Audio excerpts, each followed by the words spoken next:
Ada satu orang di antara kita mungkin tahajudnya 10 rakaat setiap malam, duhanya 12 rakaat setiap pagi, baca Qur'annya one day one juz, satu hari satu juz, malamnya one night one juz, satu malam satu juz.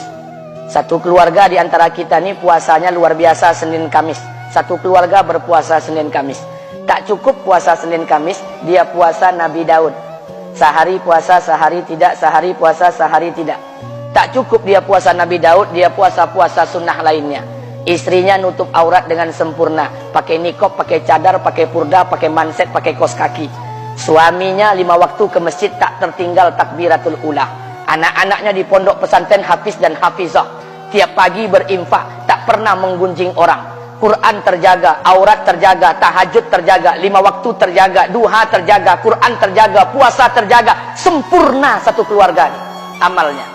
Tapi sudah 8 tahun dia tak tengok ayah ibunya. Sudah bertahun-tahun dia tak nyapa kedua orang tuanya.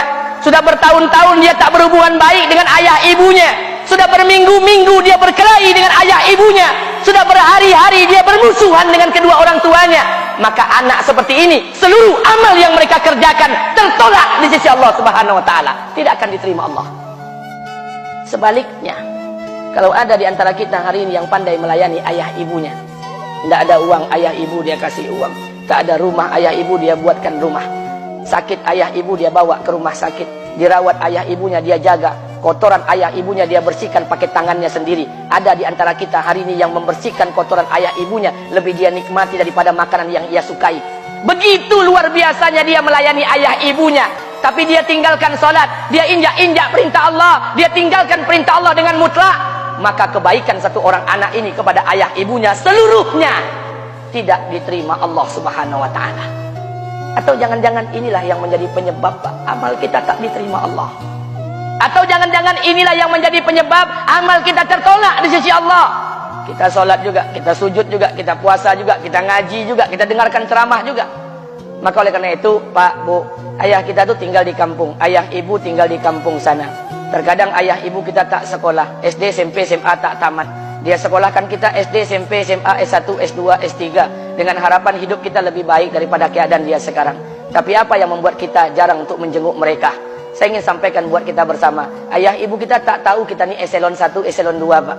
Ayah ibu kita tak tahu pangkat PNS kita 3A, 3B, 3C, 3D, 4A, 4B, 4C, 4D. Ayah ibu kita tak tahu kita ni public figure. Ayah ibu kita tak tahu dan tak mau tahu. Yang dia tahu kita ni anaknya. Ayah ibu kita tak tahu kita punya sawit berapa. Ayah ibu kita tak butuh mobil kita. Dia tak butuh rumah kita. Tapi yang dia butuhkan kita. Apa yang membuat kita jarang untuk menjenguk mereka? Tahun 2016 di Masjid Damai Langgeng, saya diundang ceramah di sana. Habis pulang ceramah, saya baca WA SMS. Ada seorang ustadz Pekanbaru kirimkan WA dengan saya. Saya baca 2 kali, air mata saya menetes. Kenapa? Karena WA itu berisi cerita satu orang ibu sedang menelpon anaknya. Ibunya nelpon anaknya. Assalamualaikum nak. Waalaikumsalam kata anaknya. Kata ibunya, nak, sudah 1 bulan kau tak tengok ibu. Apa yang membuat engkau berhalangan nak? Apakah kau sibuk dengan pekerjaanmu? Minggu yang kedua ibunya telepon lagi. Assalamualaikum nak. Kata anaknya, waalaikumsalam. Kata ibunya, nak, ibu dapat kabar apa engkau baru beli mobil baru. Apa betul nak? Kata anaknya, betul bu. Kata ibunya, alhamdulillah nak, ibu bangga kau pandai menyenangkan hati anak istrimu. Minggu yang ketiga ibunya telepon lagi. Assalamualaikum nak. Kata anaknya, waalaikumsalam. Kata ibunya, nak, ibu dapat kabar bahwa engkau baru beli rumah baru. Apa betul nak? Kata anaknya, betul bu. Kata ibunya, alhamdulillah nak, ibu senang kau bertanggung jawab dengan anak istrimu. Minggu yang keempat ibunya telepon lagi. Assalamualaikum nak. Waalaikumsalam. Kata ibunya, nak, tadi ibu pergi ke pasar, ibu jumpa temanmu di pasar. Kata temanmu di pasar, temanmu banyak bercerita tentang kamu. Kata temanmu tadi, kamu baru beli anak anjing seharga 40 juta dari negeri Belanda. Apa betul nak? Kata anaknya, betul. Kata ibunya, nak, dengarkan pesan ibu untuk terakhir kalinya. Apa pesan ibunya? Wahai anakku, engkau pelihara 1 ekor anjing. Kau siapkan harga anjing 40 juta. Kau siapkan rumah untuk anjingmu depan rumahmu. Kau jaga anjingmu pagi, siang, dan sore. Kau mandikan anjingmu pagi, siang, dan sore. Kau kasih makan anjingmu pagi, siang, dan sore. Demi Allah nak, dengarkan pesan ibu untuk terakhir kalinya. Apa kata ibunya? Demi Allah nak, demi Allah, Kalau seandainya Allah menciptakan ibu, kalau seandainya Allah menciptakan ibu untuk yang kedua kali di muka bumi ini, nak, demi Allah, ibu tak ingin terlahir sebagai manusia. Ibu ingin lahir sebagai seekor anjing, biar berada depan rumahmu dan melihat wajahmu setiap hari. Ibu kita tak butuh harta kita, Pak. Dia tak butuh uang kita, dia butuh kita. Apa yang membuat kita jarang untuk menjenguk mereka? Pantas hidup kita tidak berkah, pantas rumah tangga kita tidak sakinah, karena hubungan dengan ayah ibu kita rusak selama ini. Masih ada kesempatan, masih yang jauh telepon, yang dekat kunjungi mereka. Demi Allah, kita butuh keberkahan doa mereka. Yang sudah meninggal, ziarahi kuburnya dan doakan mereka.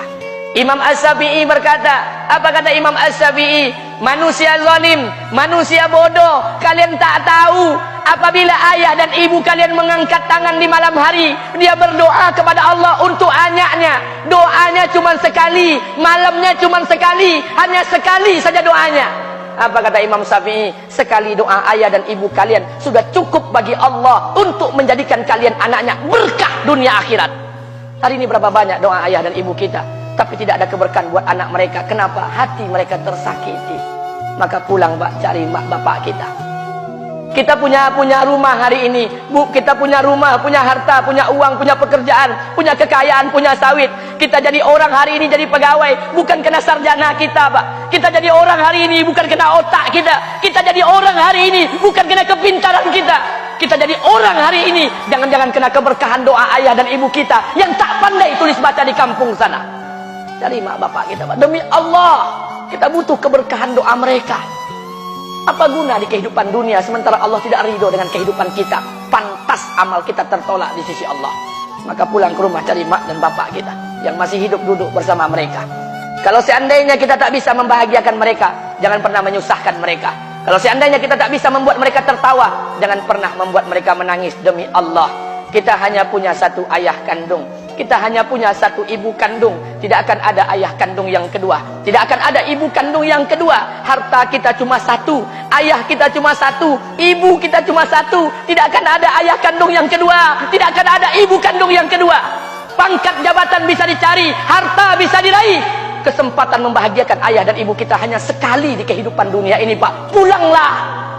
Ketika mereka memanggil, tinggalkan istri, tinggalkan pekerjaan, tinggalkan semua proyek kita. Demi Allah, datangi mereka. Kata Nabi, sesaat kalian duduk bersama ayah dan ibu kalian akan mendatangkan keberkahan. Kenapa kalian tidak duduk bersama mereka? Jangan-jangan inilah yang menjadi penyebab amal-amal